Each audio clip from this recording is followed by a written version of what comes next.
ลา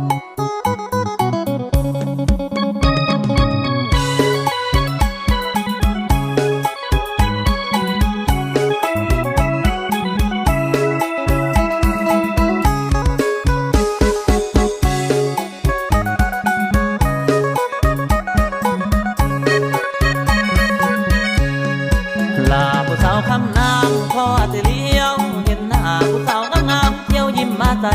พี่หมอลำเกือบเป็นอดบ่ได้บ่ได้เว้ยบ่ได้บ่ได้เกือบโดนผ่านแล่นไปหาปลาลาผู้แก้มเจ้าปลาลาผู้แก้มเจ้าปลาลาละแม่นเจ้าลอยผัวมาหรือเปล่าละน้องหรือว่านวลเนื้อทองจะโสดอ่องตองบ่ทันมีใครหรือว่าเป็นแม่ห้างผัวเจ้าปลาลางให้คนเดียวได้อ้ายไปทั่วเมืองไทยบ่เคยเห็นไผน่ารักเท่าเธอบ่เคยเห็นไผน่ารักเท่าเธอได้มาเจอวันนี้ต่อหน้าเวทีก็จังแม่นเป็นตาหักไอ้คิดบักละคนดีเจ้าคิดบักละคนดีเจ้าโดยทางน้องว่าจังได้สำหรับทางตัวอ้ายมันพอตายแล้วตั้งแต่พ่อแม่อุ่นแก้มจนพุ่นถ้าเจ้าฮักอ้ายผู้ฮักอ้ายฟังเด้อละที่ว่าทุกฟังมีสู้พี่ก็จะป่ามีสู้พี่ก็จะป่ามีหมูมีหมามีเป็ดมีไก่มีวัวมีควายอ้ายก็จะทิ้งเพราะพี่ครับน้องจริงอยากได้ยอดหญิงนั้นมาเป็นแฟนอ้ายที่พาแดนควงเจ้าทั่วแดนที่อ้ายไปลำว่าจังไร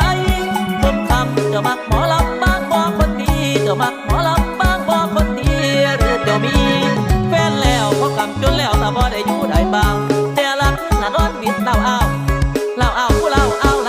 โดยขี้นอกแม่นคุณพ่อต่อลอผู้ต่อลอกินดองให้เจ้าข้าวอ้ายเนี่ยพอได้มาแวะผูกแขนซอยละอวยพรน้องให้อยู่ดีสาวหน้าเวทีละมีแต่คนงาม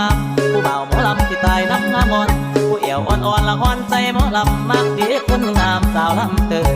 มักเด็กคนงามสาวลำ